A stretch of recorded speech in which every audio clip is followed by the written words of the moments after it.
অবশেষে ৩ বছরের যুদ্ধের অবসান ঘটাতে ইউক্রেনের সঙ্গে সরাসরি আলোচনায় বসার আগ্রহ প্রকাশ করেছে রাশিয়া। পূর্ব শর্ত না রেখে আলোচনায় বসার আহ্বানকে ইউক্রেন যুদ্ধ সমাপ্তির পথে বড় পদক্ষেপ হিসেবে বিবেচনা করা হচ্ছে। আরো বিস্তারিত জানাচ্ছেন ইমতিয়াজ আলম।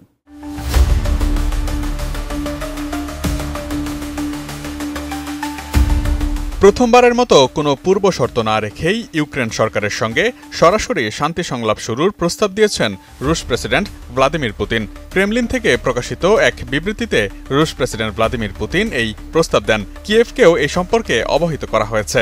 ব্রিটিশ বার্তা সংস্থা রয়টার্স এই খবরটি নিশ্চিত করেছে।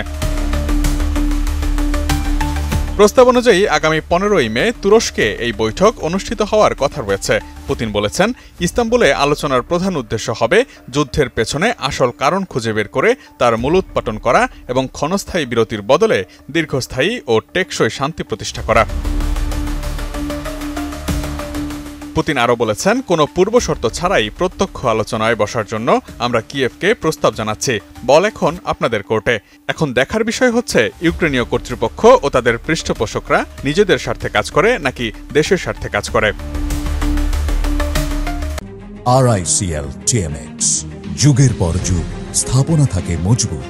সম্ভাব্য বৈঠকের বিষয়ে দ্রুতই ইস্তাম্বুলের সঙ্গে আনুষ্ঠানিকভাবে যোগাযোগ করবে মস্কো।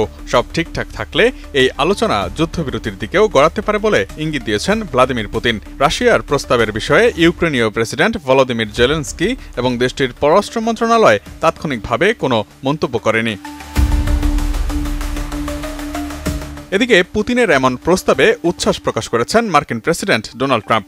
নিজ মালিকানাধীন সামাজিক যোগাযোগ মাধ্যম ট্রুথ সোশ্যালে তিনি বলেছেন, পুতিনের প্রস্তাব থেকে যুদ্ধের অবসান হওয়ার পথে ইতিবাচক ইঙ্গিত পাওয়া যাচ্ছে। ইউক্রেন ও রাশিয়ার জন্য সেরা একটি দিন। ভেবে দেখুন, এই আলোচনা ফলপ্রসূ হলে কত মানুষের জীবন রক্ষা হবে। এদিকে প্রধান ইউরোপীয় শক্তিগুলো গতকাল এক বৈঠকের পর হুঁশিয়ারি দিয়ে বলেছে, পুতিনকে অবিলম্বে 30 দিনের যুদ্ধবিরতির জন্য সম্মত হতে হবে, নইলে রাশিয়ার উপর নেমে আসবে নিষেধাজ্ঞার খড়গ।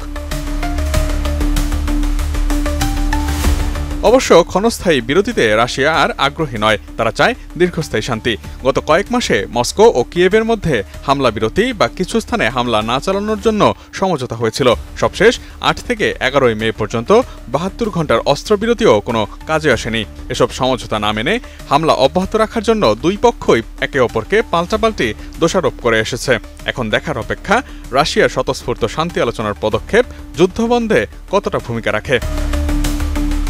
Imtiaz Alam, desk report, ATN news.